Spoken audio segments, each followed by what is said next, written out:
It is a historic part of Denver, and if you've never been inside, now is your chance. We are talking about the Elitch Theater.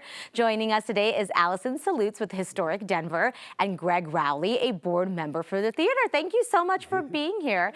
Greg, I want to start with you. Tell me a little bit about the history. I self-admittedly don't know enough about it. Yeah. So the theater is actually at the location where Elitch was founded back in 1890. John and Mary Elitch opened a zoo and a botanic gardens, and then the second year they built a theater. And so in 1891 the building was built, and so it's a wooden building that has lasted 133 years. And when Elitch's moved downtown, the city gave it historic landmark status so that the theater was saved. And so our foundation has worked for about 20 years now, working to restore it and preserve it and get it back up and running. And following COVID, we finally got our permanent occupancy, so we're able to start doing events and pairing up with folks like Historic Denver to start getting people in there and filling the seats again. That is amazing. It's got some really interesting history when it comes to the movies, right? And what was aired there? Yeah. The very first moving pictures in Colorado were shown at the theater in 1896. The Edison's Vitascope was premiered, and so the very first chance Coloradans got to see a moving picture was in that theater. So I'm looking at some of those old photos, and it kind of gives you goosebumps. It's so cool. You have an event coming up within the next couple of days or so. July 11th. Tell me a little bit about it. Absolutely. So it's part of a series we've been running this year called Cocktails in Cool Places. But for this one, we were lucky enough to partner with Historic Elitch Theater, and we're calling it Elitch Elixirs. I love that. It's going to be so fun. So if you've never been in the space before, I think it's going to be such an absolute treat. Greg's going to share some more of the history.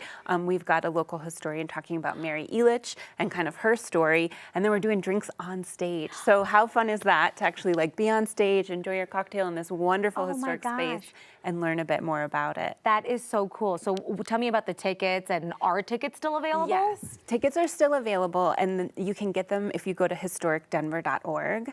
And we do recommend getting them in advance, just so that you are guaranteed a spot there. But it's July 11th, and we kick off at 5:30. I love that. Oh my, what a cool way to celebrate that history. What is it like after all of that work to be able to have one of your first events there? It's amazing. It is so nice. We're an all-volunteer organization, and so we have struggled through 20 years of this process, and so to actually have people sitting in there. Last year we did a showing of a Rocky Horror. We had 500 people in there, and that's the most we've seen in that space in 20 years, and so it's really great. This summer we're doing some films, and we're doing the first live performances in August. We're going to have a show, and it'll be the first live production on the stage in 33 years. So I am curious, how much of the original structure is still there? It is. It's all there. It's all there. Yeah. The original wood building that was the 1891 building is all there. We did a big restoration of the exterior, so it's all new fresh wood.